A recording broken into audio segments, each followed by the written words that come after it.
तो मैं जो कदम सरकार ने और धर्मेंद्र प्रधान जी ने लिया उसका स्वागत करता हूं, सम्मान करता हूं और सभी देशवासियों को बधाई देता हूं कि ये एक लोकतंत्र की जीत है जो आज हमने देखा और इसे ऐसा ही आगे भी हम सुरक्षित रखें लोकतंत्र को भारत में।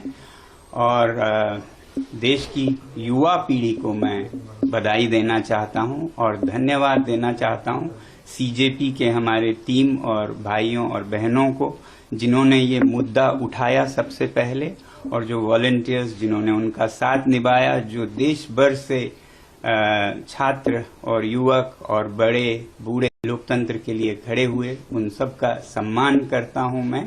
और सबसे बड़ी बात कि जिस तरह से उन्होंने शांति बनाए रखा जहां ये प्रदर्शन हो रहे थे, कुछ जगहों पे दुर्भाग्य है कि छुटपुट घटनाएं भी देखी।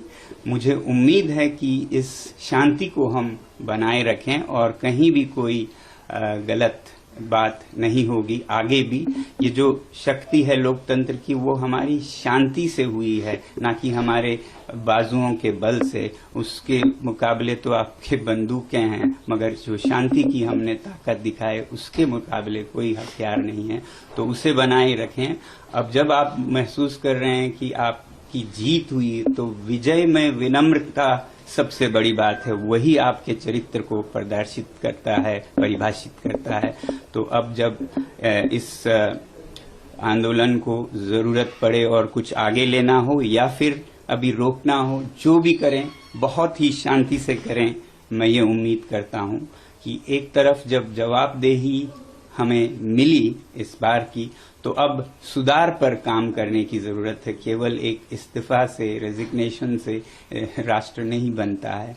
तो शिक्षा में सुधार हो, इस पर भी आगे काम हो। मुझे पूरी उम्मीद है जिस उदारता से सरकार ने ये कदम ली है वो इसमें अब सुधार के कार्यों में भी जुड़ेगी। सुधार सिर्फ शिक्षा में नहीं बल्कि शासन में भी मेरी उम्मीद है कि अब से देश चलाने का तरीका जरा बदलेगा।